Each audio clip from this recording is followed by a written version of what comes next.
Hacía mucho que no me la hacían y por lo tanto no tenía la oportunidad de recordar a mi pueblo. Yo nací en Cuitzeo del Porvenir, Michoacán, en donde hay un lago con historia muy parecida al lago de Texcoco.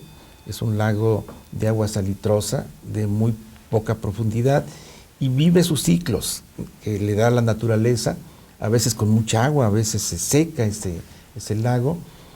Y en el corazón del pueblo está un exconvento del siglo XVI de los agustinos, bellísimo, que hoy lo hemos recuperado como parte del patrimonio tan importante que tiene Michoacán del siglo XVI.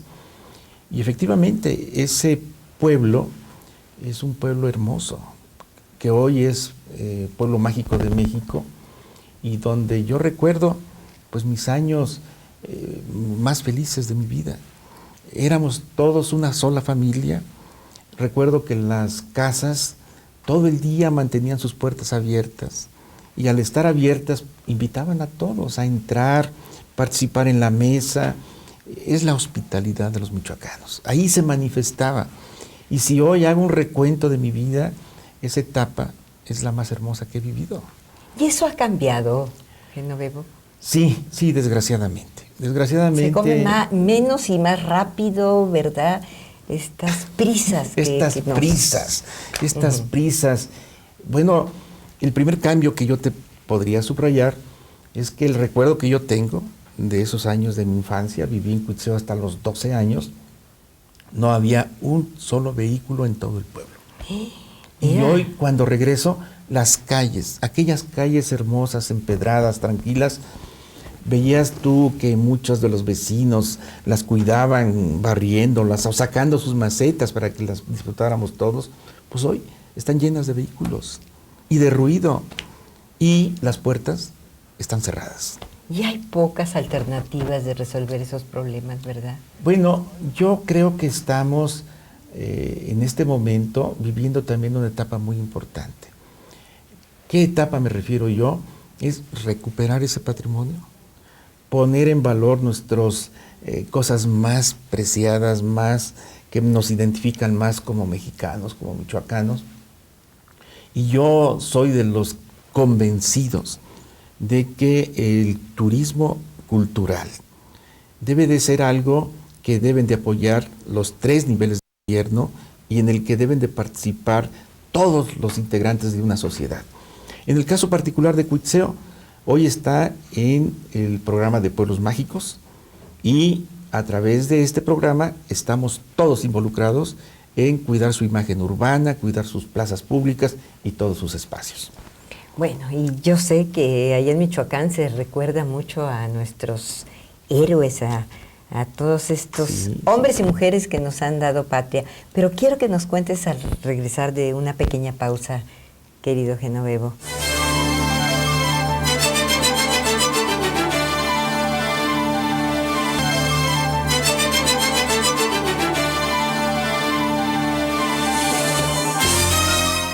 Pues cuéntanos de estos grandes héroes que hablábamos, de José María Morelos, de Lázaro Cárdenas. ¿Sí? ¿Qué nos podrías decir al respecto? Bueno, lo primero que te podría comentar, porque yo soy un universitario, hijo académico de esa universidad tan histórica. Y rector, además, que fuiste rector. Tuve esa oportunidad. Pues mira, a Michoacán llegó como segundo oidor de la Nueva España Vasco de Quiroga. Imagínate. Y Vasco de Quiroga allí recibe el nombramiento de obispo. Y su trabajo de evangelización lo hizo cargado de un humanismo muy especial.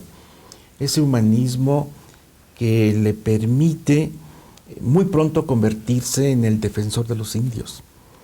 Y preocupado por la educación, en ese momento en que se estaban dando las primeras manifestaciones de la interculturalidad, la cultura de los purépecha, la cultura de los españoles. Y lo primero que hace, una de las primeras acciones, es funda el Colegio de San Nicolás Obispo, en Pátzcuaro. Y ahí él insiste en que debe darse la interculturalidad y que deben de recibir la primera y igual de oportunidad de educación los hijos de los españoles, de los criollos y de los indígenas. Tú sabes que a la muerte de Vasco de Quiroga es trasladado a Morelia ese colegio y la catedral. Bueno, pues ese colegio que funda Vasco de Quiroga con estos principios da origen al colegio de San Nicolás, que hoy se llama Colegio Primitivo de San Nicolás de Hidalgo, porque ahí se forma don Miguel Hidalgo y Costilla. Qué porque ahí se forma, ¿verdad?, Morelos. Pero todos los mexicanos, o eso espero, conocemos la vida y las aportaciones de Hidalgo y de Morelos, grandes héroes nacionales, pero junto con ellos, efectivamente, como tú decías, toda una generación de hombres y mujeres que participaron. Desde que a veces se nos olvidan se nos olvidan. Y que tenemos que recordarlo. Yo creo que justo estas fechas son para hacer reflexión. Ellos fueron líderes, pero fueron toda una generación de hombres y mujeres que dieron su mejor esfuerzo por dar la libertad a este país. Y precisamente es ahí en Morelia. En ese momento se llamaba Valladolid, pero ahí estaban los colegios en donde ellos se formaron, ahí estaba la sociedad en donde ellos anhelaron la libertad para todos los mexicanos. Y ese es Michoacán. Ese es Michoacán. Qué importante, qué importante. ¿Y cómo fue que te incursionaste en el turismo? Cuéntame. Bueno, pues afortunadamente me distingue Lázaro Cárdenas Batel con su amistad, y cuando gana las elecciones en Michoacán, me invita a que pudiera yo participar en su equipo. Yo al principio quiero decirte que no lo veía como algo posible, después de haber transcurrido mi carrera en muchos espacios. Bueno, acepté, pero en ese analizar en dónde, llegué a la conclusión que sería en el turismo. Primero porque el turismo no debe participar en la política, y eso iba bien ya con mi edad y con mi larga carrera en la administración y en la política. Pero segundo, porque yo creía que no se trabajaba, y porque había llegado la edad en que yo debería de abrir un espacio, pues para mis hijos y para mis nietos que ya estaban llegando, y me equivoqué. ¿Te encontraste con todo? Me equivoqué porque se trabaja mucho y más. Pero lo que me dio la oportunidad de hablar en los foros nacionales de los secretarios estatales y en donde participa la Secretaría Federal de Turismo, e insistir en el turismo cultural. Qué interesante.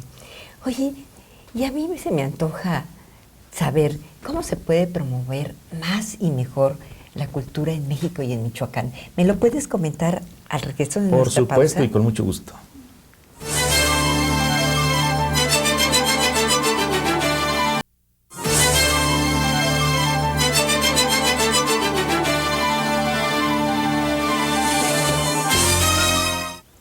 Pues estábamos con esa pregunta al aire. Sí, mira, yo tuve la oportunidad también de ser embajador de México en Argentina, y me di cuenta que el interés fundamental en ese momento, y seguramente en este momento, pasa por los convenios comerciales. Pero créemelo, o por lo menos así sucedió en mi experiencia en Buenos Aires, es que la cultura es lo que verdaderamente nos acerca, y los acercamientos culturales te dejan una experiencia para toda tu vida. Entonces, bueno, ya con esa idea y la que me dio la rectoría, yo me hice el propósito de trabajar para que se apoyara el turismo cultural. Se estaba apoyando y se sigue apoyando, y que se seguirá apoyando el turismo de sol y playa. Pero bueno, México tiene una riqueza en su cultura, en su historia, en su naturaleza. Así y es. Hay que insistir en el turismo cultural que nos da la identidad, que nos permite mostrar ese rostro de los mexicanos, el día de veras. Totalmente. Un rostro de historia, cultura, y ahí está. Y gastronomía. La gastronomía, ya sabía que me ibas a preguntar. Cuéntame de este estado que es riquísimo, maravilloso, que tiene una variedad de las más grandes del país, y que bueno, ahora ha estado mucho en el ojo, ahora sí, bueno, de un proyecto. Decirte, a ver, Martita, cuéntame, quiero que nos platiques que... Pues esa experiencia de estar fuera de México y la oportunidad de viajar a otros países. Bueno, pues cuando preguntaba quién conocía de la comida mexicana, y todos o la mayoría la confundían con la comida Tex-Mex o con una comida llena de grasa y de mucho chile, tan picosa que no se podía probar. Que eso a mí realmente me molesta porque tienen esa idea. Pero todavía estando en México, preguntaba de la cocina de las mujeres michoacanas y nadie la conocía. Solamente conocían ya la cocina que muchos años ha estado trabajando, como es la de Puebla, la de Oaxaca, la de Yucatán, la veracruzana. Bueno, pues entonces empezamos a ver qué pasaba en Michoacán y nos hemos encontrado sorpresas extraordinarias. Tú sabes que el maíz le ha dado de comer a las culturas de Mesoamérica durante miles de años. Es lo que nos hermana a todo el continente americano. Pero no es solamente el maíz el que se hace un nixtamal, para de ahí hacer la tortilla, tan riquísima cuando es de maíz auténtico. En nuestro estado, las corundas, los uchepos, los atoles, una gran variedad de productos riquísimos cuando están bien elaborados y que le han dado el sustento y el alimento a muchas generaciones. Pero no solamente eso, cada región, cada comunidad tiene uno o dos platillos esplendorosos. Y esto es lo que hemos ido a conocer, a rescatar, a poner en valor, y lo hemos aportado a ese grupo de mujeres y de hombres que han hecho el expediente para tocar la puerta de la UNESCO y que se dé un reconocimiento a la cocina tradicional o popular de México. ¿Y cómo va ese asunto? Pues yo espero que muy bien, porque hemos trabajado mucho.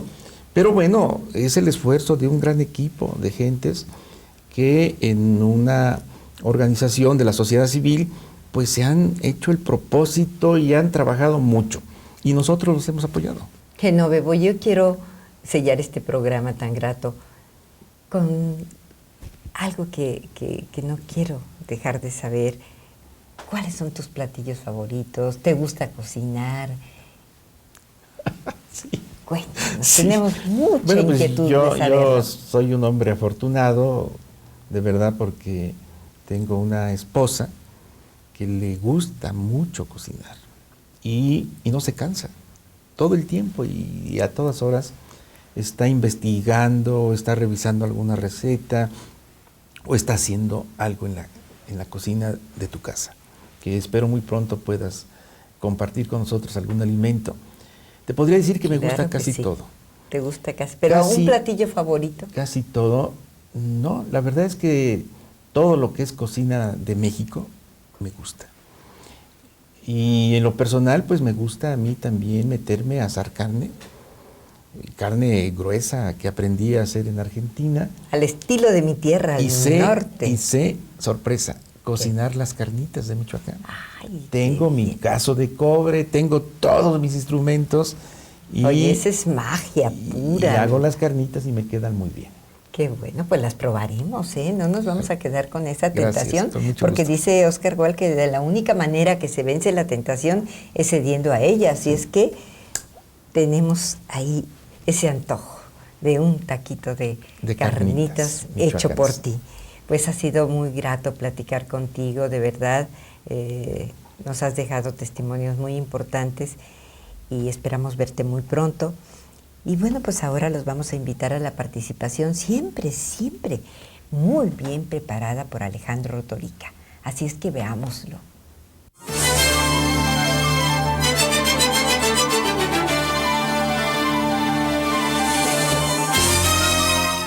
Hablemos más del maíz y de su prodigiosa historia ancestral. Evoquemos entonces a esos dioses de Mesoamérica que se reúnen para pensar en una nueva criatura que los venerara y que aparte fuera capaz de gobernar la flora y la fauna de la tierra. Y pensaron desde luego en el barro, y así lo hicieron, pero resultó quebradizo, un tanto blando, de tal manera que se deshizo, y optaron entonces por el hombre de madera. Efectivamente resultó más resistente, pero no tenía corazón. Y luego vino la gran invención, el hombre hecho a partir del maíz, que finalmente resultó la criatura perfecta. Y de ahí, bueno, el hombre también reconoce a la belleza por el amarillo y el verde, en tanto es maíz y es naturaleza. Pero igual ese hombre que busca en la tierra su alimento y que le da una connotación ritual, sagrada, metafísica. Por eso recordemos aquel huehuetlatoli o consejo, en otras palabras, que de un padre a un hijo va para decirle el alimento de este mundo, la comida que aquí comes es preciosa, tenla cerca de ti, júntala y apréciala.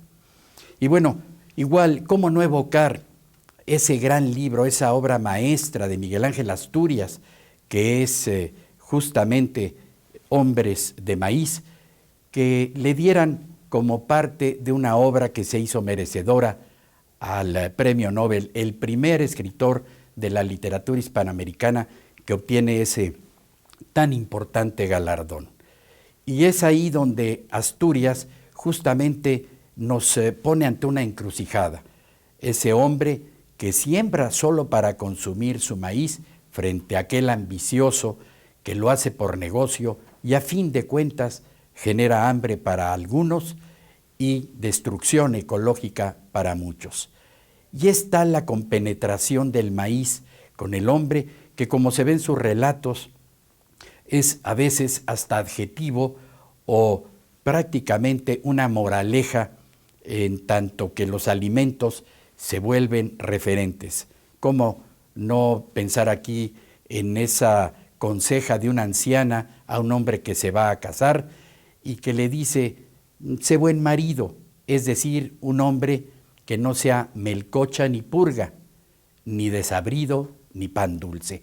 O como en otra escena donde se reúnen muchos rostros y entonces dice, se me figuró que había un tueste de hojaldre. En fin, escenas que nos llevan a ese mundo del maíz, a esos orígenes del hombre indígena, del hombre que viene a poblar América y que desde luego forma parte de nuestra patria y que además, bueno, pues nos lleva a pensar en cómo una princesa incluso conquista al propio Netzahualcóyotl en un gran banquete que desde luego incluye los principales derivados del maíz. Y ante esta visión cosmogónica, aquí bien vale decir, parodiando aquel apotegma bíblico, que maíz eres y en hombre te convertirás.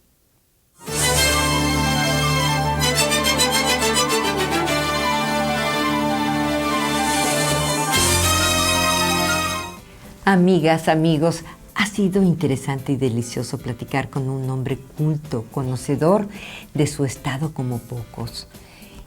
Y también muy interesante la presencia siempre destacada de Alejandro Ordorica. A ustedes, muchísimas gracias por habernos acompañado. Y ya saben que aquí los esperamos con mucho cariño en nuestra próxima emisión. No dejen de visitar mi página de internet y ahora mi Facebook. Y me despido con una reflexión que dice así: los viajes que no los acompañan los buenos sabores son viajes inexistentes. Que la luz los acompañe.